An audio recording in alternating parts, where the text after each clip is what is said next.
Alibaba has gracefully accepted. They have said, "Thank you, President Xi. We will gladly pay this. Just please let us get back into your good graces." The main issue for regulators was that Alibaba restricted merchants, producers, third-party sellers from doing business or running promotions on rival platforms. How much does it cost to speak out against the CCP? What's the pound of flesh the CCP takes or a totalitarian government takes when you say something that it's not even not nice? It's just like when you slightly critique them, which is what Jack Ma did back in October of 2020.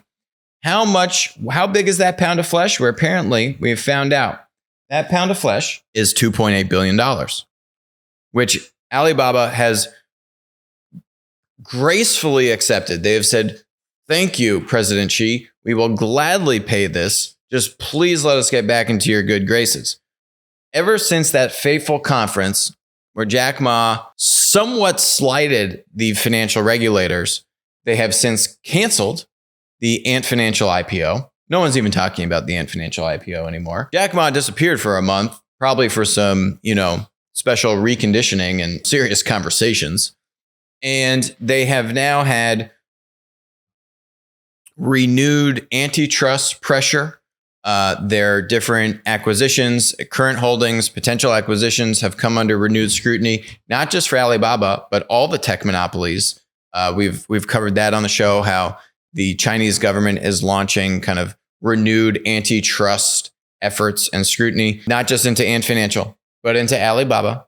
And now they've got a $2.8 billion fine. Joe Tsai, who's the executive vice chairman, said, "We're happy to get the matter behind us." It's not behind them. But the tendency is that regulators will be keen to look at some of the areas where you might have unfair competition. The company added it was not aware of any further anti-monopoly investigations by Chinese regulators, though it signaled that Alibaba and its competitors would remain under review in China over mergers and acquisitions. Look at this one.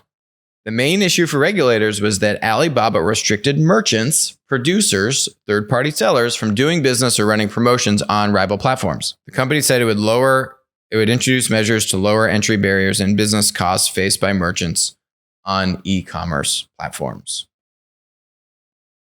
Let me end it on this note. I talk a lot about the CCP. I talk a lot about totalitarian governments and how they're not okay. The Chinese are brilliant. Make no qualms about it. They are farther ahead of the United States in terms of platform innovation, without a doubt. They're years ahead of us. And we've talked about this multiple times on the show. They're years ahead of us in like communication platforms, right? Like what happened on WhatsApp, they were doing years prior on WeChat. I mean, what they're doing with financial services platforms, years ahead of what's going on in the United States. What they're doing in many, in B2B marketplaces, years ahead of B2B marketplaces in the United States. So they are extremely smart. And these regulators, they get it.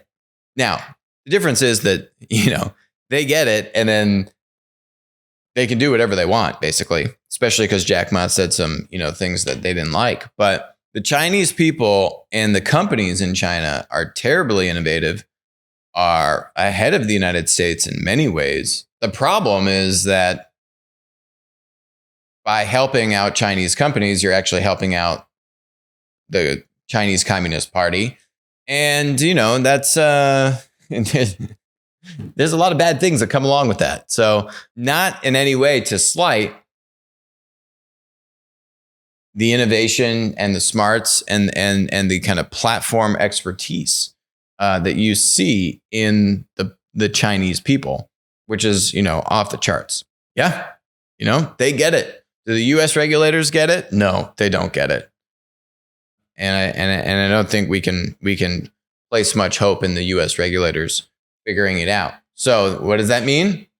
We're still going to have modern monopolies. We're still going to have winner-take-all dynamics. And the US government isn't going to do anything about it. And it's up to private enterprise to figure out its own path. Hi, I'm Alex. Thanks for watching the show.